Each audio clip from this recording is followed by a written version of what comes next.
Every single night, something happens to you that you have never been taught to understand.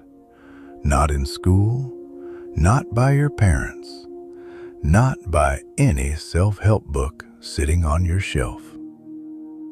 There is a window, brief, silent, and extraordinarily powerful, that opens between the life you are living and the life you were meant to live. Most people pass through it unconsciously, night after night, decade after decade. And because they never learned to see it, they wake up wondering why nothing truly changes. Why the same heaviness greets them every morning. Why the same patterns keep repeating in their relationships, their decisions, their sense of self. They call it fate. Carl Jung called it something else entirely. Jung discovered that the 60 seconds before you close your eyes may be the most psychologically significant moment of your entire day. Not your morning routine, not your afternoon decisions, not your evening reflections. The very last moment, when your shoulders finally drop, when the performance ends, when no one is watching and nothing is required of you. That moment, Jung believed, is when the deepest architecture of who you are becomes accessible. And whatever state you carry into that silence does not vanish when you fall asleep. It sinks, it roots, it grows. Most people treat sleep as an off switch. Jung saw it as a doorway. What you are about to hear is not positive thinking. It is not a nighttime routine or a productivity hack. It is a psychological framework drawn from one of the most penetrating minds in human history. A framework that reveals why your life keeps repeating, why transformation feels impossible despite your genuine effort, and what is actually happening inside you during the hours the world goes dark. Stay until the very end, because what waits there may be the quietest and most important thing you have ever allowed yourself to hear. Until you make the unconscious conscious, it will direct your life and you will call it fate. Carl Jung. Your greatest and most beautiful journey is the one that leads you back to yourself. Subscribe to Carl Jung Philosophy and hit the like button, and let's walk that path together. There is a moment most people have experienced, but almost no one has examined. You lie down after a perfectly ordinary day. Nothing catastrophic occurred. You met your responsibilities, carried your roles, moved through the hours without falling apart. And yet, the moment the lights go out and the outside world grows quiet, something surfaces. Not exactly grief, not exactly fear. A kind of hollow discomfort, as though something important went unacknowledged while you were busy being functional. You shift, you turn, you tell yourself you are simply tired, and eventually, sleep takes you somewhere you will not remember. What happened in those moments is not random. According to Carl Jung, it is among the most revealing experiences available to a human being. It is the signal that two different versions of you exist, and that only one of them was permitted to show up today. The version that showed up is what Jung called the ego. The ego is not a villain. It is a magnificent psychological tool. It teaches you how to function in a social world, how to present yourself appropriately, regulate your emotions to manageable levels, meet obligations, and maintain the kind of stability that allows you to hold a job, sustain relationships, and move through daily life without unraveling. The ego is the architect of your public self, and without it, ordinary existence would be impossible. But the ego is also a relentless editor. To keep the image intact, it must continuously push aside anything that does not fit the narrative of who you are supposed to be. The anger you did not express because it seemed unprofessional. The grief you set aside because others needed your strength. The longing you dismissed because it felt too vulnerable, too uncertain, too far from the path you have already committed to. None of these disappear.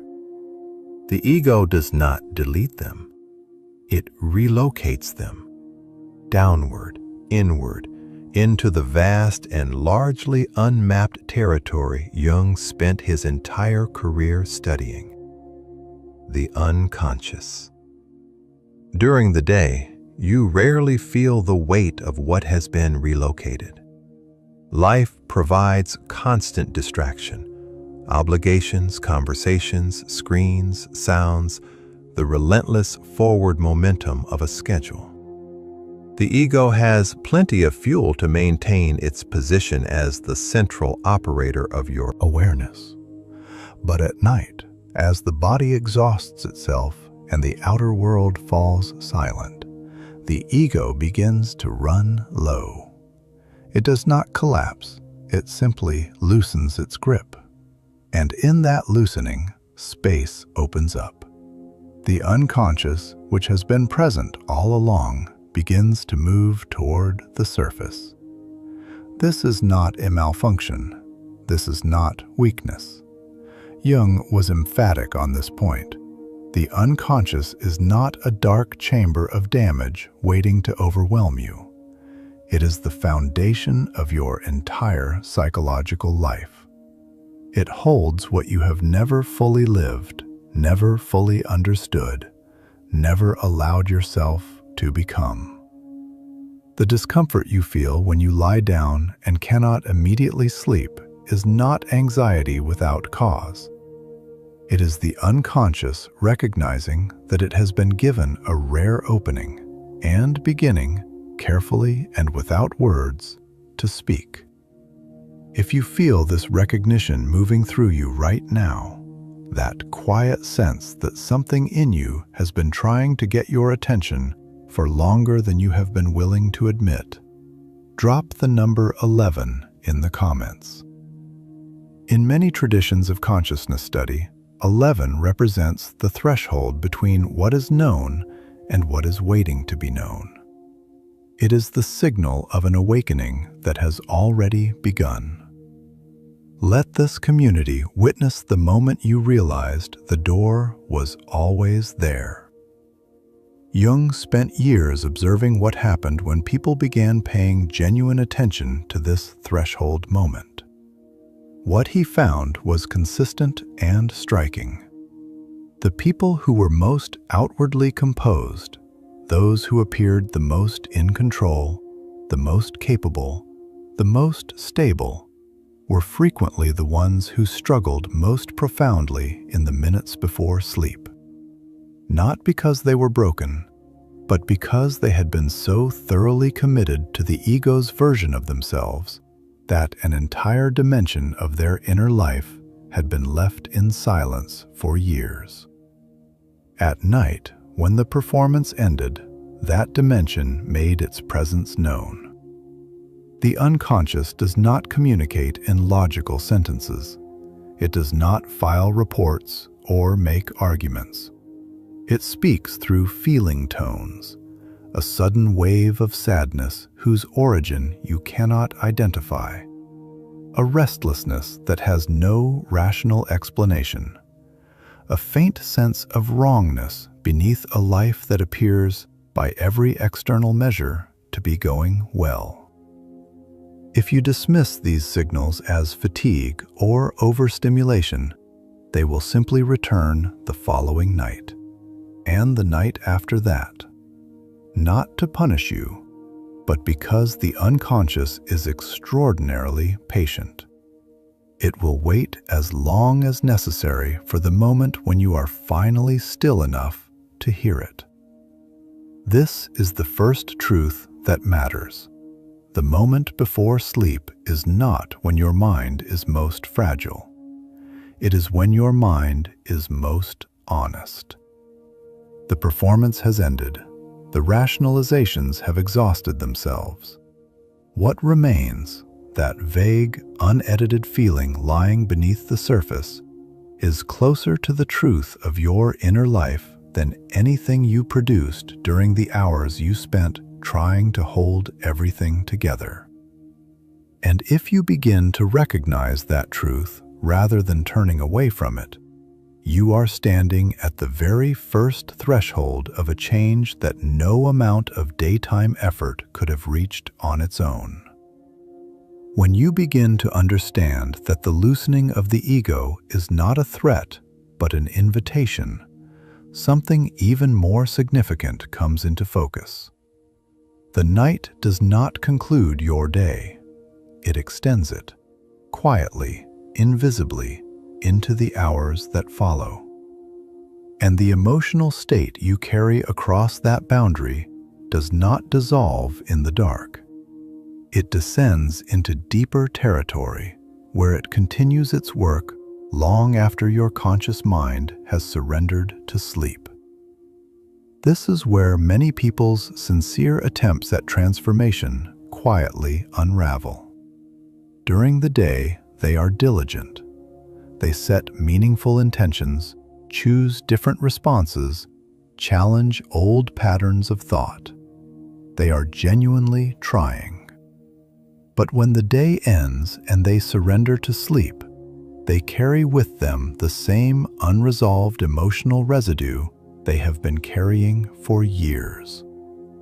A low-grade tension they have normalized, a background sense of scarcity or inadequacy they never directly confront, a heaviness that feels so familiar they no longer even register it as something worth examining.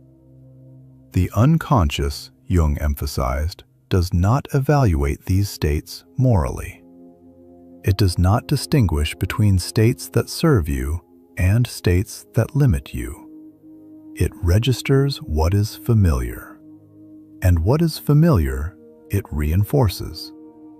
If you consistently arrive at sleep in a state of quiet anxiety, the unconscious learns to treat anxiety as the baseline condition of your existence.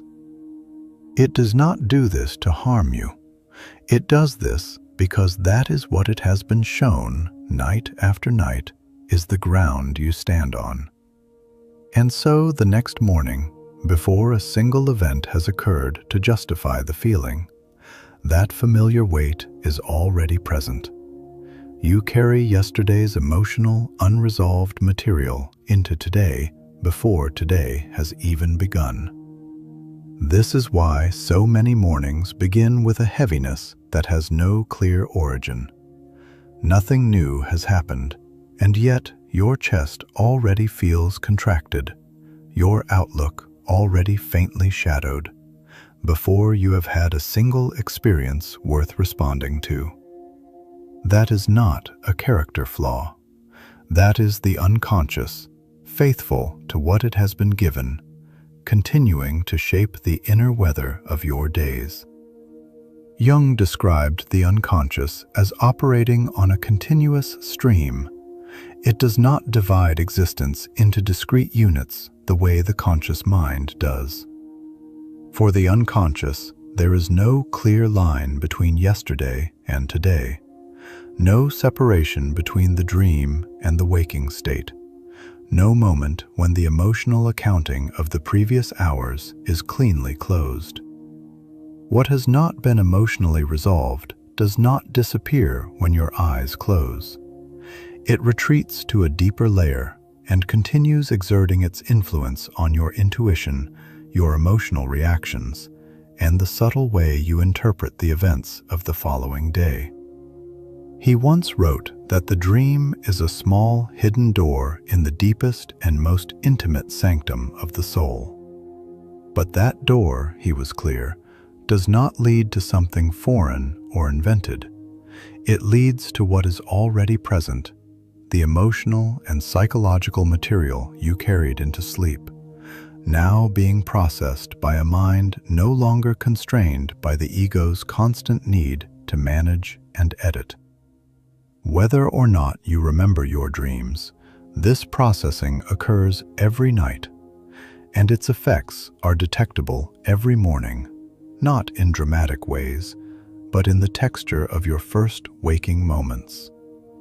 The slight difference between mornings when the day feels possible and mornings when it already feels like a weight, that difference almost never comes from the new day. It comes from the state that crossed the boundary from the night before. The practice that arises from this understanding is not complicated, but it requires a kind of honesty that most people have not been encouraged to cultivate. Before sleep, no phone, no screen, no final consumption of information. Take a few minutes to create genuine stillness. And in that stillness, ask yourself one question without needing a sophisticated answer. What emotional state is actually present in me right now? Not what should be present, not what you wish were present. What is actually there? Name it as precisely as you can. Exhaustion, restlessness, a low-level sadness you cannot quite explain, a tightness in the chest that has been there since a conversation this afternoon. Whatever it is, name it, not to fix it, not to transform it through willpower or positive thinking, simply to see it clearly in the light of your own awareness, before you carry it unconsciously into tomorrow. Jung believed that the act of making an inner state conscious begins, however slightly, to diminish its blind authority over you. Not because naming dissolves it instantly, but because you are no longer carrying it in the dark. You are no longer allowing it to shape the next day without your knowledge or participation. You are closing the day with awareness rather than allowing the day to close you. There is a particular kind of courage required for what comes next. Not the courage of action or confrontation, the courage of stillness. Because when you stop filling the night with distraction, when you put down the phone, turn off the sound, and allow the room to genuinely quiet, what frequently arises is not peace. It is darkness. Thoughts you would prefer not to think. Feelings you spent the entire day carefully stepping around. Parts of yourself that the daylight hours, with their obligations and performances and forward momentum, gave you every reason to ignore. And the most important thing Jung ever said about this darkness is also the most misunderstood. It does not arrive because something is wrong with you. It arrives because you have finally stopped running. Distraction is the primary survival strategy of modern life. Not because people are shallow, but because the pace and volume of contemporary existence have made the inner world feel genuinely dangerous to approach. There is always something else to look at, something else to consume, something else to respond to. Each time an uncomfortable feeling begins to surface, the next stimulus is already available to pull attention outward. This is not weakness, it is adaptation. But it comes with a cost that only becomes visible at night, when the stimuli run out and what has been accumulating beneath the surface begins to make itself known. Jung called this the shadow, and he was precise about what he meant. The shadow is not evil. It is not pathology. It is the collection of all the aspects of yourself that were pushed out of the ego's carefully constructed self-image because they did not fit. The anger that felt unacceptable, the vulnerability that felt dangerous, the ambition that seemed inappropriate given your circumstances, the grief that seemed too large to hold while still functioning, the desires that contradicted the person you decided or were taught to be. None of it was destroyed. All of it was stored. In the shadow, which is part of the unconscious, it has been waiting. He wrote something that has stayed with students of his work for generations. One does not become enlightened by imagining figures of light, but by making the darkness conscious.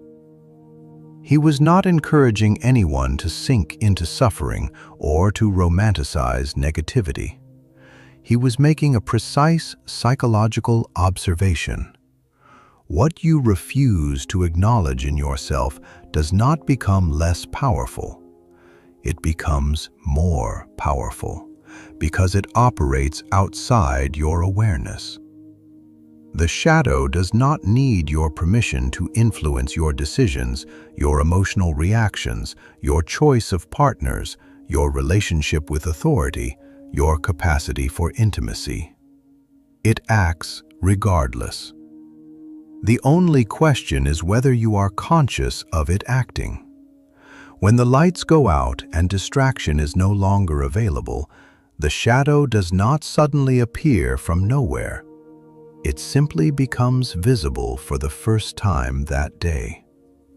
The dark corners of the room were always there. You simply could not see them while the lights were on and people were moving through. The room has not become more dangerous. It has become more honest.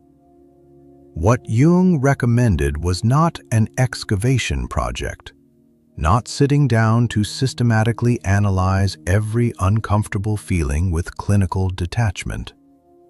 What he emphasized was far simpler and far more demanding. Stop. Stop distracting. Stop filling.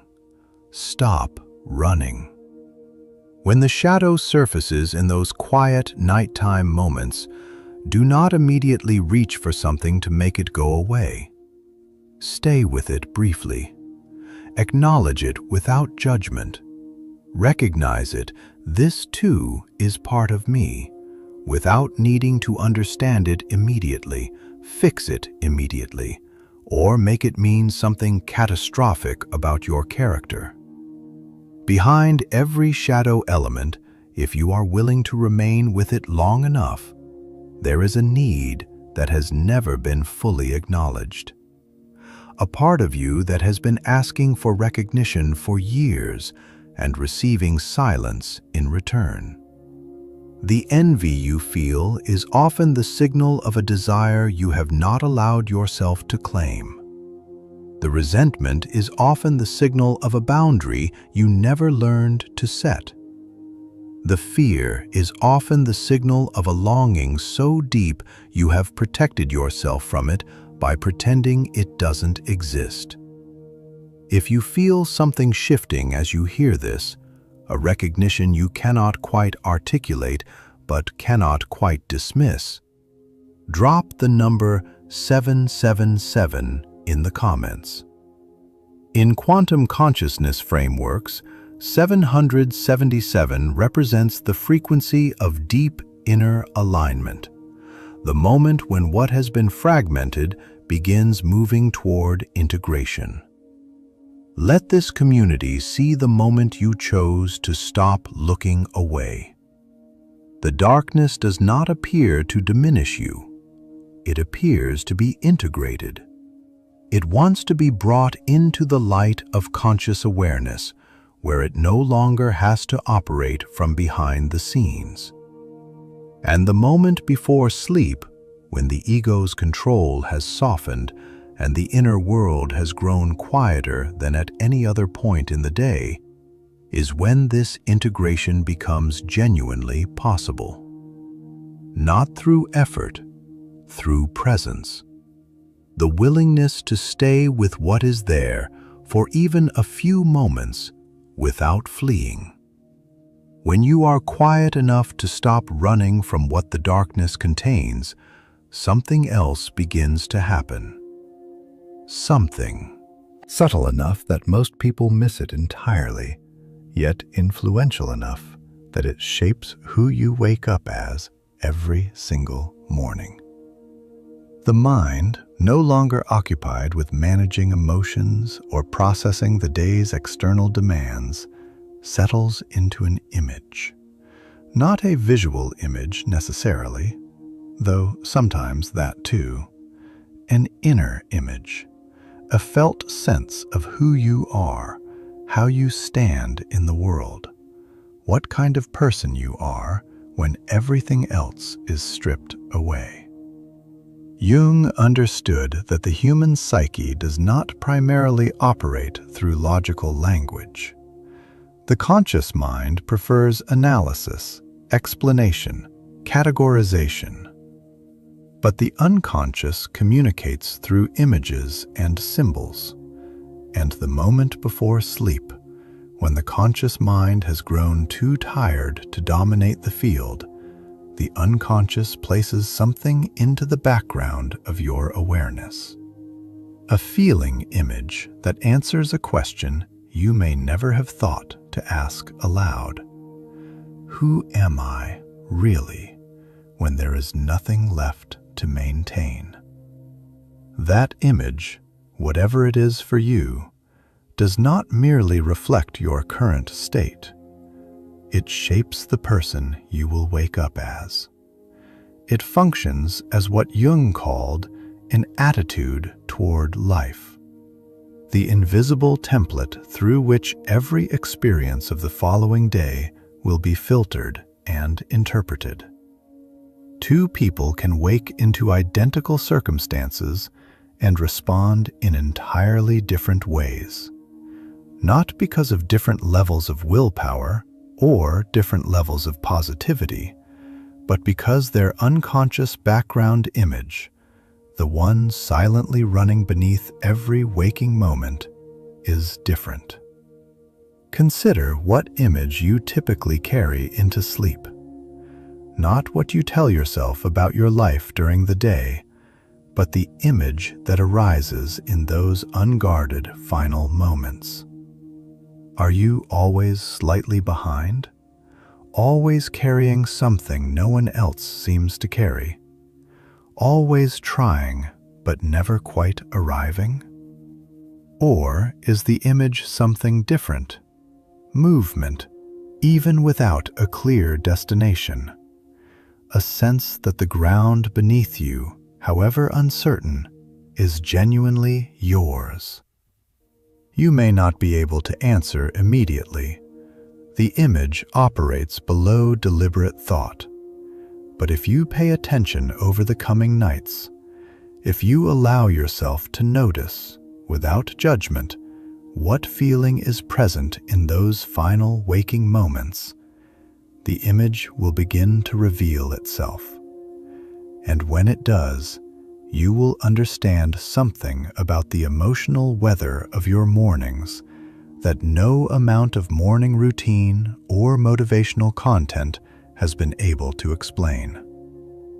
Jung wrote that dreams are impartial, spontaneous products of the unconscious psyche, outside the control of the will.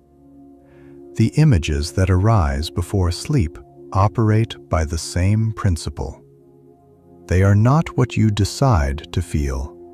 They are what is genuinely present beneath the layers of management and performance in the quiet hour when the will has exhausted itself. And precisely because they are unmanaged, They carry more information about your actual inner state than anything produced during the hours you spent carefully constructing your responses to the world. The practice here is not to replace the existing image with a forced positive alternative. Jung had no patience for psychological self-deception, and he would not have recommended it here. What he emphasized was recognition. When you begin to notice the image that is actually present, when you allow yourself to see it clearly, name it honestly, and stay with it without immediately trying to change it, the image begins to shift of its own accord. Not because you willed it to change, but because consciousness itself is transformative. To see something truly is already to stand in a different relationship to it. If this is landing somewhere real for you, if you recognize that the image you have been carrying into sleep night after night has been quietly shaping your mornings in ways you are only now beginning to understand, leave the number 520 in the comments. In quantum field theory and consciousness research, 520 represents the frequency of self-recognition, the moment a system becomes aware of its own pattern. This community is built on people who chose to see themselves clearly. Let your recognition join theirs. Everything described so far, the ego's nightly release, the unconscious state that crosses into sleep, the shadow emerging in stillness, the background image shaping each new morning. All of it points towards something Jung spent his entire career studying and ultimately living. He called it individuation. And it is the reason this conversation about sleep is ultimately a conversation about the most significant journey available to a human being. Individuation is not self-improvement. It is not the project of becoming a better version of the person you were trained to be. It is the gradual, patient, often uncomfortable process of becoming who you actually are. Not the version constructed to meet the expectations of your family, your culture, your profession, or your own protective strategies. The whole version. The one that includes both the light and the shadow. The one that has stopped needing to exclude parts of itself in order to be acceptable. Jung himself understood this from the inside. After separating from Freud at the height of his professional influence, he entered a period of profound inner disorientation. He continued to function outwardly, seeing patients, writing, teaching, but at night, he faced a depth of psychological darkness that even he, with all his training, found almost unbearable. Dreams of extraordinary intensity, images that seemed to arrive from somewhere beneath ordinary psychology, a sense of the ground of his identity becoming uncertain in ways he had never anticipated. Instead of medicating the experience away, or reframing it into something more manageable, Jung chose to stay with it. He recorded what arose, in words, in drawings, in careful observation of the images that appeared in the space between waking and sleep. This became the foundation of what is now known as the Red Book, not a scientific treatise, but a genuine map of the inward journey, drawn by someone willing to descend into the darkness of his own unconscious and return with something real. He did not complete that descent in a single night. He moved through it slowly, incrementally, night by night. And what he discovered on the other side was not the elimination of difficulty, but the development of a relationship with himself so honest and so complete that the difficulty no longer had the power to define him.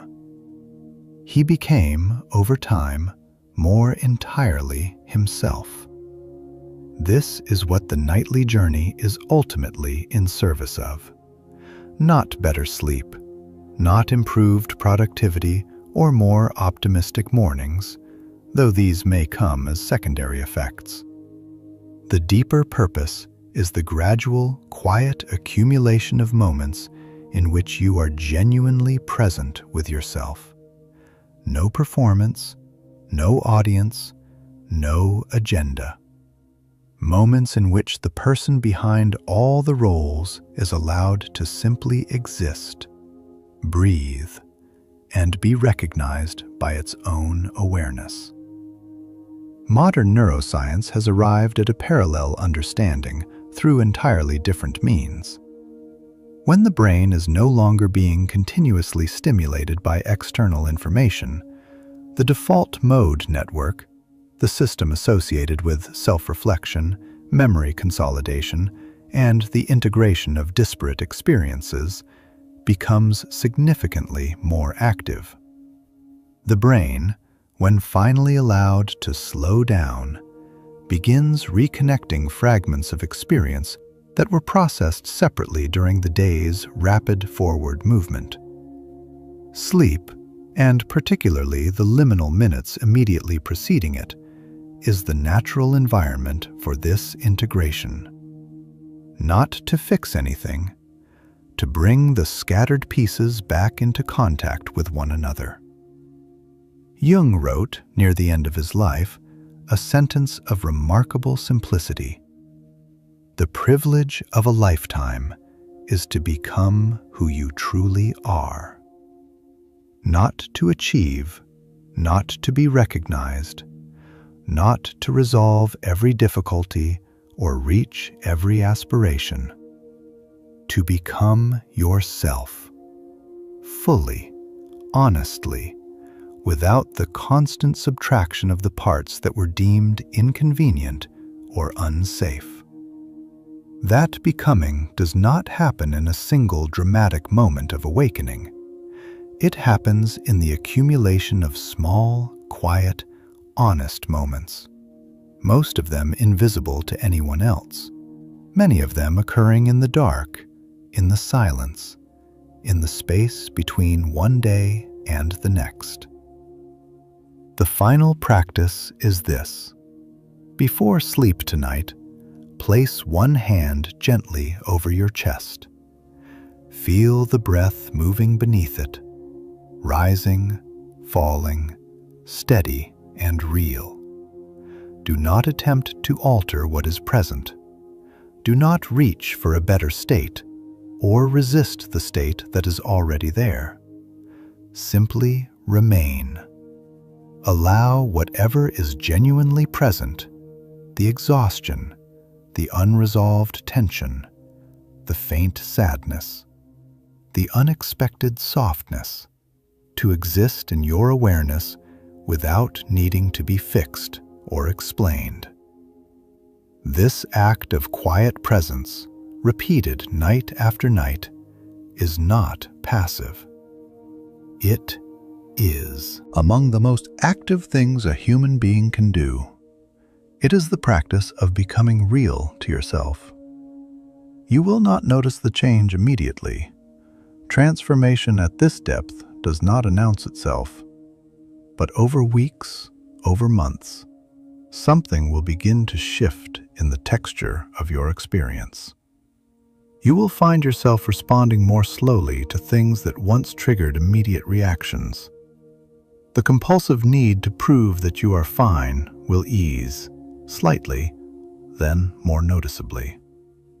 The familiar patterns that have repeated across years of your life will begin to lose their automaticity, not because you forced them to change, but because the roots that fed them every night have slowly been met with something other than darkness and avoidance. Each night is not an escape from the life you are living. It is a return to the life that is waiting for you.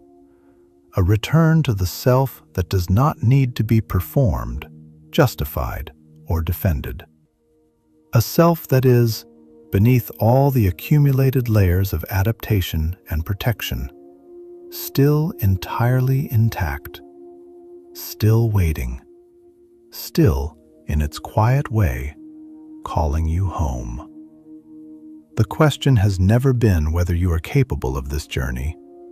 You have been on it every night of your life, whether you recognized it or not. The only question, the one that every person who has ever sat with these ideas eventually faces, is whether you are ready to stop moving through it in your sleep. Jung believed that when a person finally turns toward their own unconscious with honesty rather than fear, life cannot help but move in a new direction. Not because the external circumstances change on command, but because the person who wakes up has changed. And a different person, carrying a different inner image, standing in a different relationship to their own shadow, makes different choices, quietly, naturally, without force. What you carry into sleep tonight will follow you into tomorrow. It always has. The difference from this night forward is that now you know.